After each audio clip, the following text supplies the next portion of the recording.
रश्मि, तो देश की सियासत को एक बड़ा झटका लगा है, बड़ा नुकसान हुआ है। पूर्व रक्षा मंत्री जॉर्ज फर्नांडिस का लंबी बीमारी के बाद आज निधन हो गया। वो 88 साल की उम्र के थे। जॉर्ज फर्नांडिस ने दिल्ली में सुबह 7 बजे आखिरी सांस ली। यहां आपको बता दें कि फर्नांडिस अल्जाइमर की बीमारी से पीड़ित थे। इमरजेंसी खत्म होने के बाद फर्नांडिस ने 1977 का लोकसभा चुनाव जेल में रहते हुए ही मुजफ्फरपुर से लड़ा और लोकसभा सीट से लड़े वो, और साथ ही साथ रिकॉर्ड तोड़ मतों से जीत भी हासिल की। अटल बिहारी वाजपेयी सरकार में रक्षा मंत्री रहे फर्नांडिस ने सेना के लिए कई बेहतरीन कदम उठाए। फर्नांडिस की तबीयत काफी समय से खराब चल रही थी। काफी दिनों से इलाजरत थे फर्नांडिस ने रक्षा मंत्रालय, उद्योग मंत्रालय जैसे कई अहम विभाग संभाले और बखूबी संभाले। इमरजेंसी के दौरान गिरफ्तारी से बचने के लिए जॉर्ज फर्नांडिस को पगड़ी पहननी पड़ी और दाढ़ी रखकर सिख का वेश भी धारण करना पड़ा उन्हें। जबकि गिरफ्तारी के बाद तिहाड़ जेल में कैदियों को गीता के वो श्लोक सुनाते थे।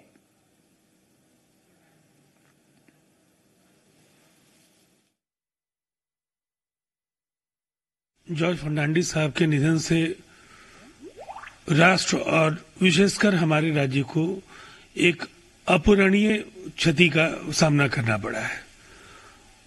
उनके निधन से हम सब मर्माहत हैं और समाजवादी पृष्ठभूमि के जो भी राजनीतिक रूप से मजदूरों के संगठन के लिए उन्होंने उनको न्याय देने के लिए बहुत बड़ा संघर्ष किया है।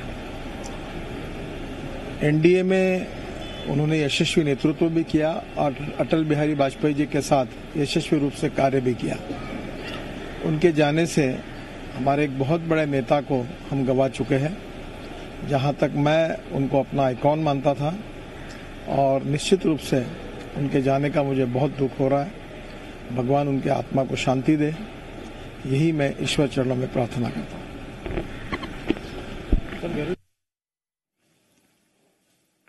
तो पिछले कुछ सालों से एकांकी जीवन व्यतीत कर रहे थे जॉर्ज फर्नांडिस। काफी सालों से उनका इलाज चल रहा था। अल्जाइमर की बीमारी से पीड़ित थे, याददाश्त नहीं रह पा रही थी उनकी, और आज सुबह ये दुखद खबर आई।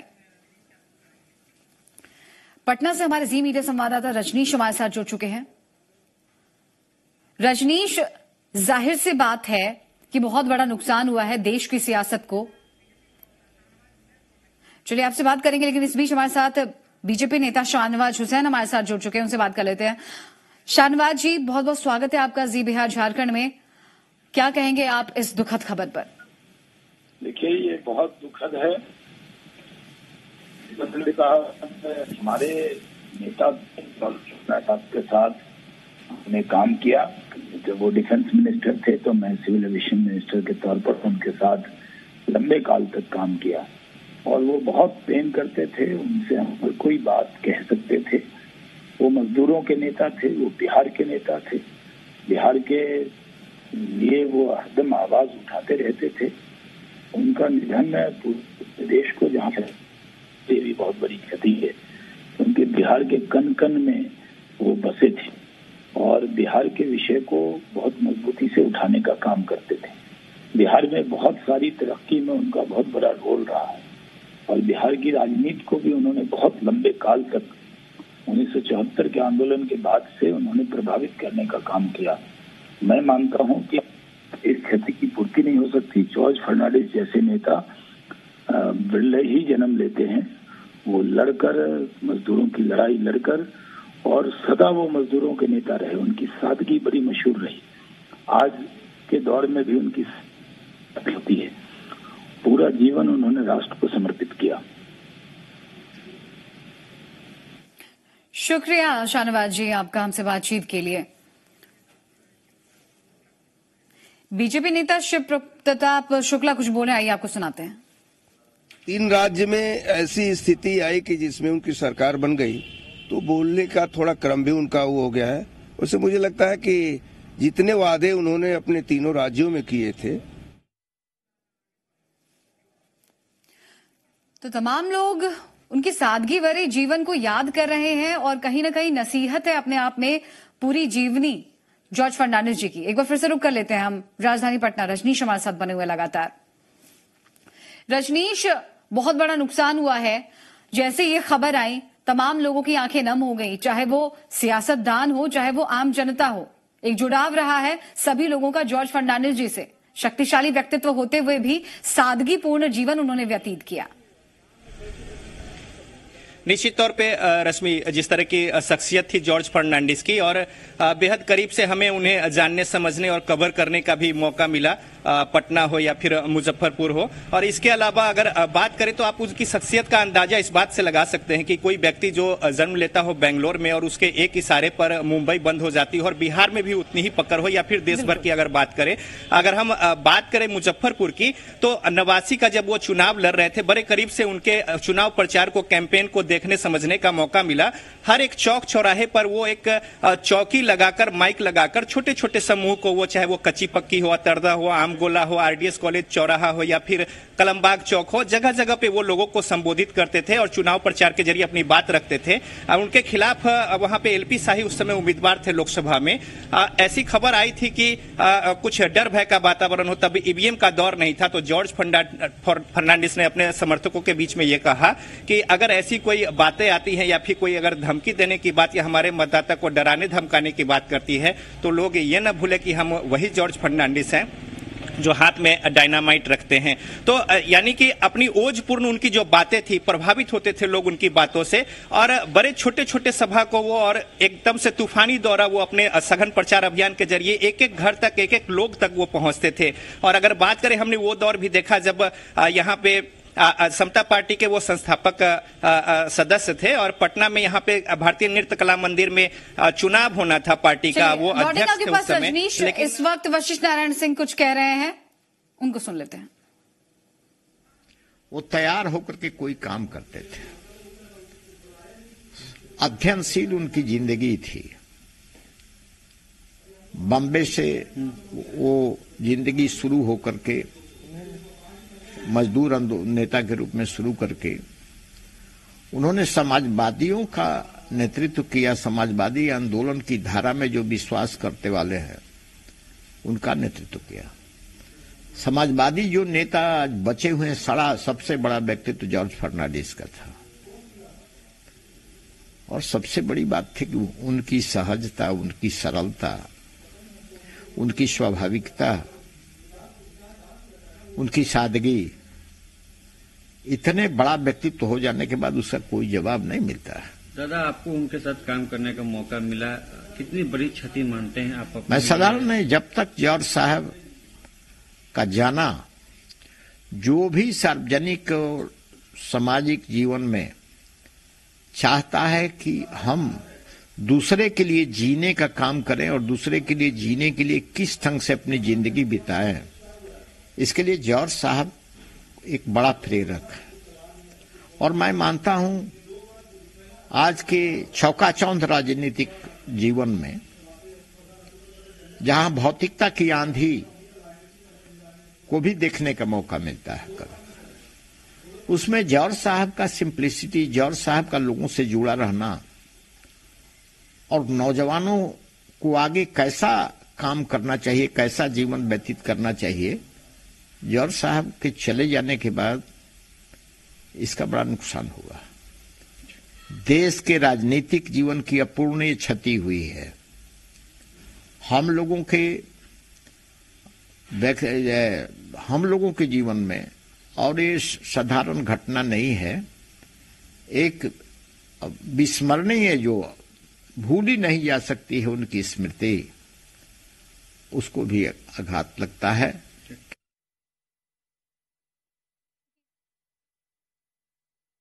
जॉर्ज साहब का हमारे बीच से चले जाना, और हर कोई कमोबेश सबसे पहले कुछ याद करता है जॉर्ज साहब के बारे में, तो वही चीज है उनकी सादगी, उनकी सरलता और उनका शक्तिशाली व्यक्तित्व।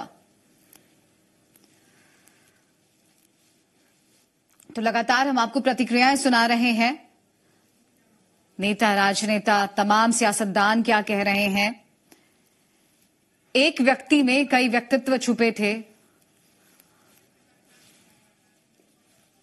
आपको बता दें कि जॉर्ज फर्नांडिस न सिर्फ राजनेता रहे, नेता रहे, पत्रकार भी रहे हैं। एक बड़ी शख्सियत हमारे बीच से चली गई।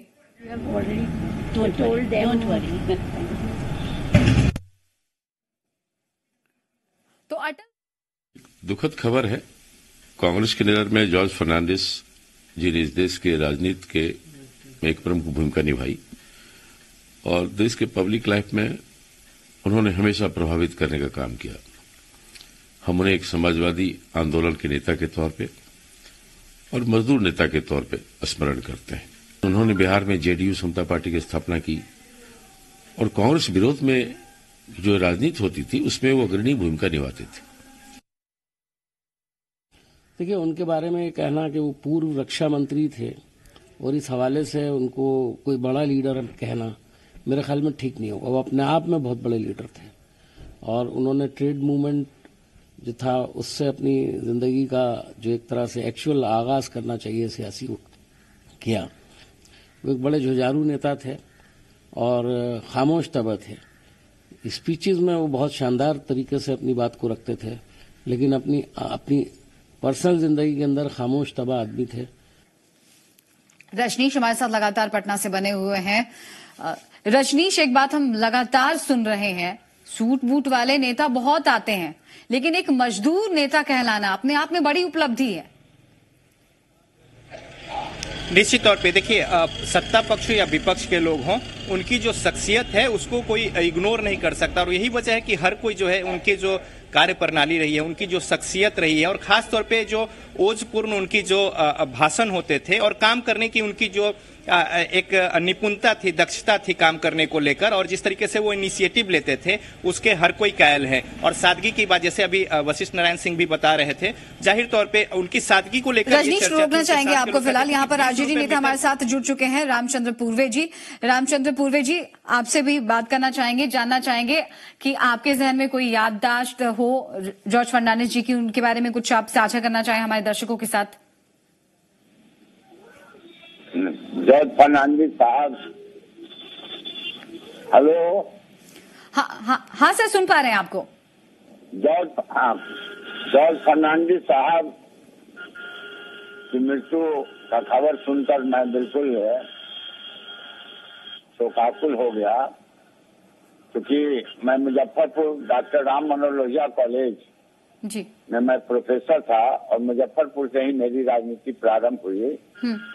तो जॉर्ज फर्नांडिस साहब वहां से एमपी हुआ करते थे और हमको याद है कि जॉर्ज फर्नांडिस की जो एक चुनावी सभा में कुछ हंगामा हुआ था, तो मैंने अपने उनके पूरे भाषण को टेप किया और वही टेप हम चारों तरफ सुनाया करते थे। लोहिया कॉलेज में भी आते थे, उनके द्वारा जो अदर साइड्स वगैरह आदि जो संपादित होता था उसको हम लोग बड़े चाव से पढ़ते थे।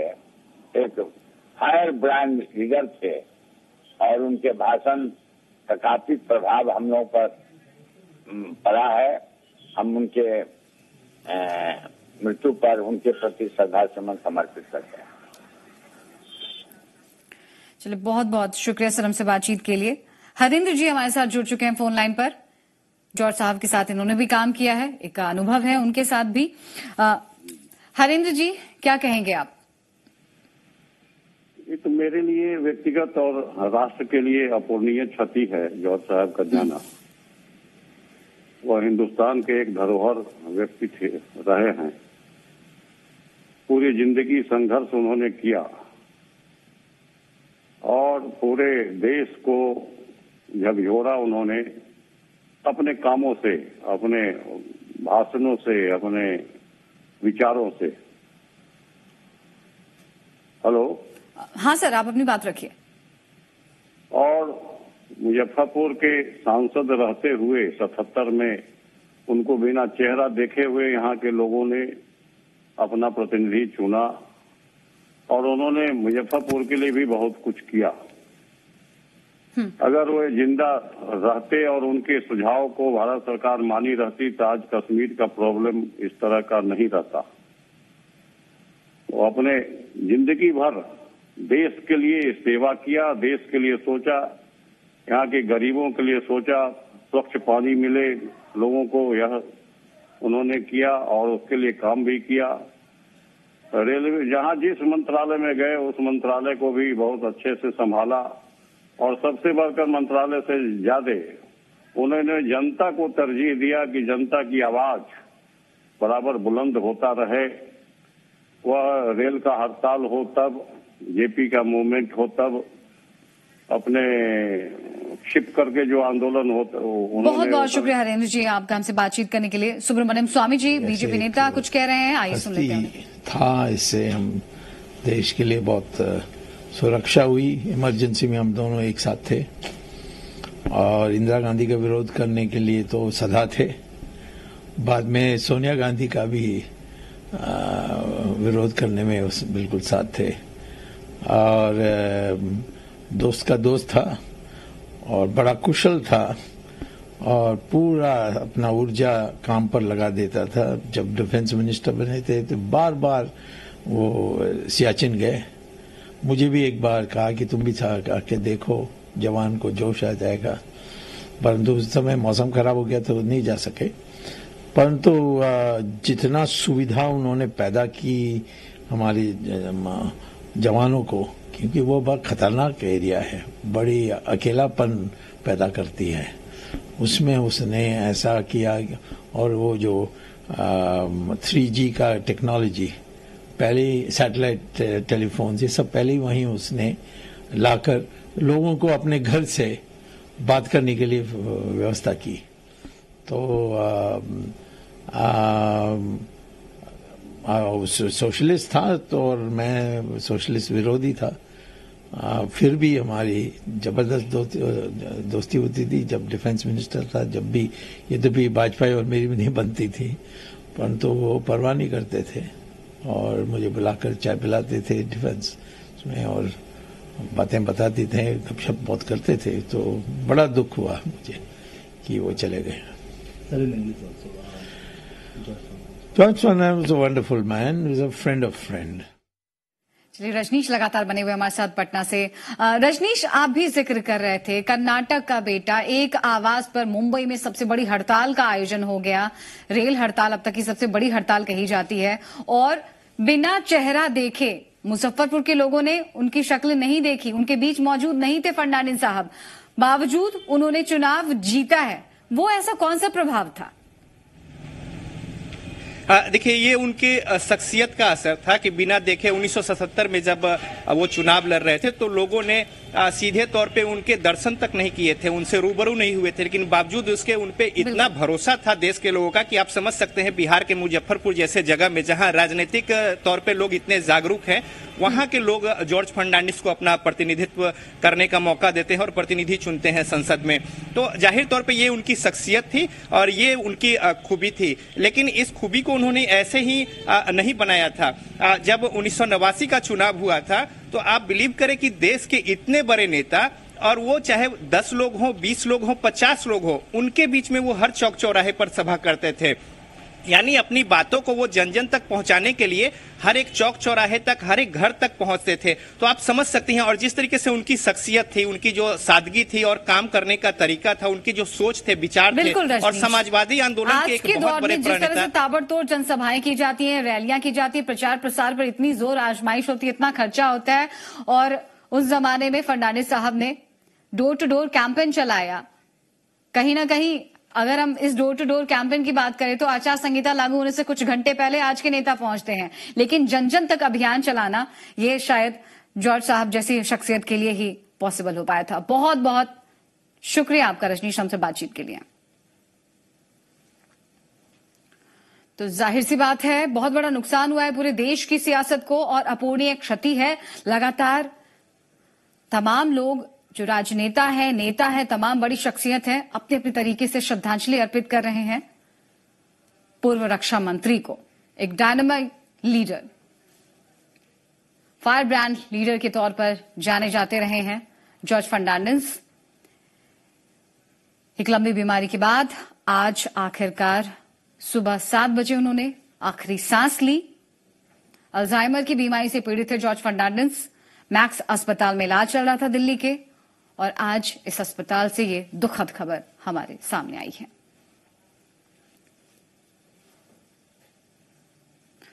अल्जाइमर बीमारी थी, उन्हें भूल जाते थे तमाम चीजों को, लेकिन आज पूरा देश उन्हें याद कर रहा है।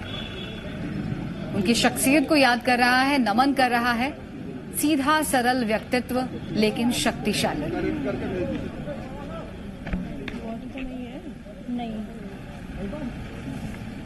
जॉर्ज फर्नांडिस साहब के आवास की तस्वीर हम आपको दिखा रहे हैं। उनका पार्थिव शरीर पहुंच रहा है। सुरक्षा व्यवस्था भी कड़ी कर दी गई है।